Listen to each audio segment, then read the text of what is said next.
Hello class, today we're going to continue our conversation with logarithmic function. This time around we're going to look at transformations of logarithmic functions. So all the transformations that we've learned so far, we're going to try and see if we can utilize them over here. We could shift left to right, we go up and down, we could stretch, we could reflect. So I have a couple of examples over here. Let's try and go through them. Let's have a sense of how this transformation kind of looks like. So I have my base function, which is log base 2 of x, which we can sketch pretty easily, which is, we know that it's always going to pass through 1, 0. And if we pick up another point, if x is 4, that means that is, to what power should I raise 2 to give me 4 is 2. So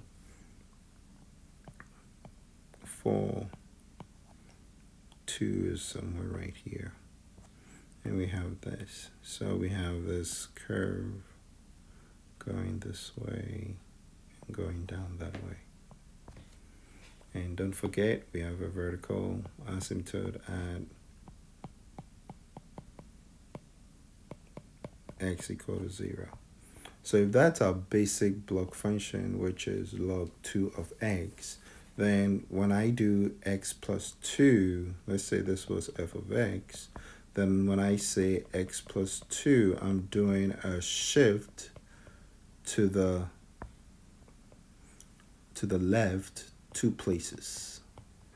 All right, so first thing that moves is the vertical asymptote is going to move from 0 to -2. And then the point is going to go from 1, 0 to -1, 0. And then this point here, which was 4, 2, is going to move 2 places back. So it's going to land itself right about here, which is 2, 2.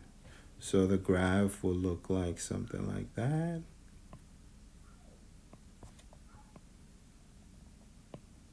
Okay, not drawn to scale though, but you get the idea.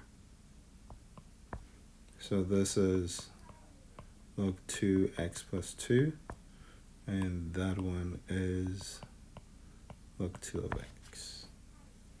Okay, let's look at the next example. The next example, my basic function is that which is equal to f of x.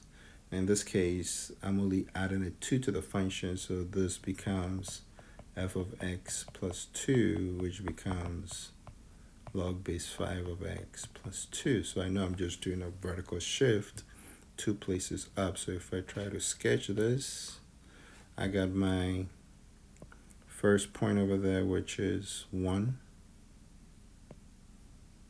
So 1, 0.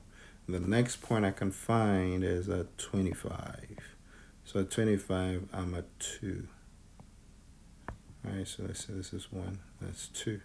So this is 25, 2. So all I'm doing is just raising. So if you look at the graph looks like something like this. Looks like going through there. And then, no, that didn't come out right. Passing through there. Kind of going through that.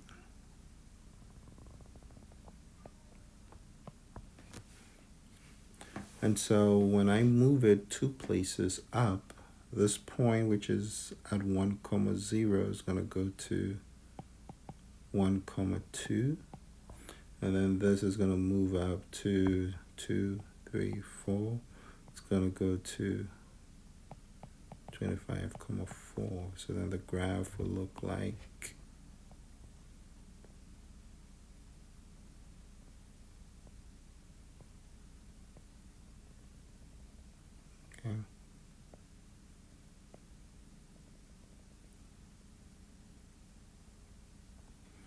so this is log 5 of x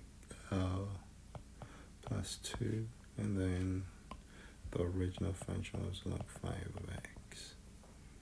Okay, if we look at the third example, we have a basic block function at log base 3 of x.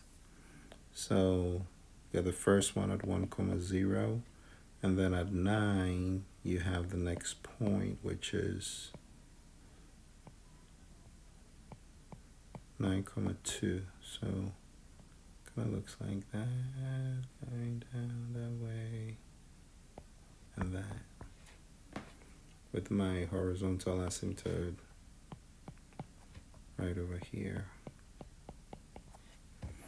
So if this is my f of x, then all that I did to f of x was multiply negative on the outside, meaning I'm doing a reflection about the x-axis. So that means that this point is going to stay, but this point is going to go to 9, -2.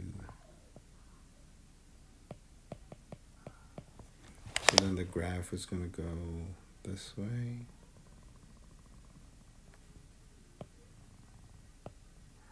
All right, so you end up with negative log 3 of x, and this is log 3 of x. All right, finally, let's combine two of them, and let's see where things lead us to. So I have this basic block function here, which is my f of x, and the first thing I can do is I could do a reflection about, now it's inside, the negative x is inside, so it's a reflection about the y-axis, so I can do f of negative x, which gives me log of 4 of negative x, and then I can move it down, so then I get f of negative x minus 1, that gives me log 4 of negative x minus 1. So let's see, if we put things together, we're looking at the first point. My basic block function is 1, 0, and a 4. If I pick 16, 16 becomes 1, 2. So I'm right about here. So it's going out this way and going down that way.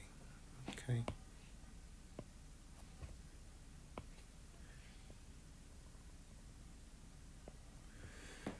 All right, now I'm going to reflect about the x-axis. So in terms of how the points are behaving, it went from 1, 0. If you reflect about the y-axis, you are now at what? Negative 1, 0. And then I'm moving it down by 1, so I get negative 1, -1. And then at 16, I get 16 and 2. If I reflect about the y-axis, so 16 and 2, I will end up at negative 16, 2. And then if I move down by 1, I end up with negative 16, 1. So I end up with negative 1 and negative 1,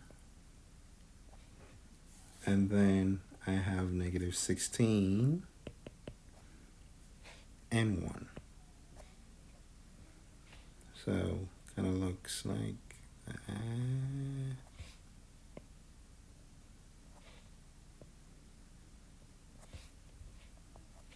All right, let me use a different color. Makes it different a little bit. Goes through there. Goes through there. Remember that it's got a vertical asymptote.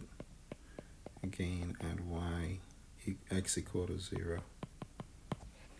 Okay, so these are some few examples to show you that the transformations that we've learned in the past are still applicable to this new function that we just discovered. Okay, alrighty, see you in the next video.